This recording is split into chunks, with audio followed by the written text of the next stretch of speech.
ఏలూరు జిల్లా నూజివీడులో prime 9 calendar ని ఆవిష్కరించారు. ఈ క్యాలెండర్ ను మంత్రి పార్థసారథి ఆవిష్కరించారు. ఈ సందర్భంగా ప్రైమ్ 9 యాజమాన్యానికి సిబ్బందికి సంక్రాంతి శుభాకాంక్షలు తెలిపారు. నిజాన్ని నిర్భయంగా వార్తలు ప్రసారం చేయడంలో ప్రైమ్ 9 ఛానల్ ముందుంటుందని ఆయన కొనియాడారు. ప్రజలకు ఎల్లప్పుడూ అందుబాటులో ఉంటూ వారి మన్ననలు పొందిన ఏకైక ఛానల్ ప్రైమ్ 9 అని అన్నారు. భవిష్యత్తులో మరింత ఉన్నత స్థాయికి చేరుకోవాలని ఆకాంక్షించారు.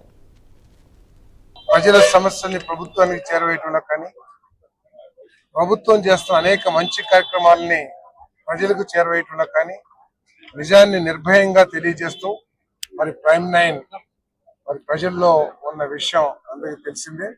భవిష్యత్తులో కూడా తమ వృత్తి ధర్మాన్ని నిర్వర్తిస్తూ ప్రజలకి మేలు జరిగే విధంగా మరి పవన్ కళ్యాణ్ గారు చేసే కార్యక్రమాలు కానివ్వండి, పవన్ కళ్యాణ్ గారు తీసుకొస్తున్న అనేక మార్పులు కానివ్వండి, అదేవిధంగా చంద్రబాబు నాయుడు గారు చేస్తున్న అనేక గొప్ప కార్యక్రమాలు ఇవన్నీ కూడా నియోజకవర్గంలో జరుగుతున్న అన్ని అభివృద్ధి కార్యక్రమాలు, సంక్షేమ కార్యక్రమాలకి తగిన సమాచారాన్ని ప్రజలకు చేరవేయటంలో మరి ప్రైమ్ 9 ముందుండాలని ఆకాంక్షిస్తూ మరొకసారి అందరికీ శుభాకాంక్షలు. ప్రజల సమస్య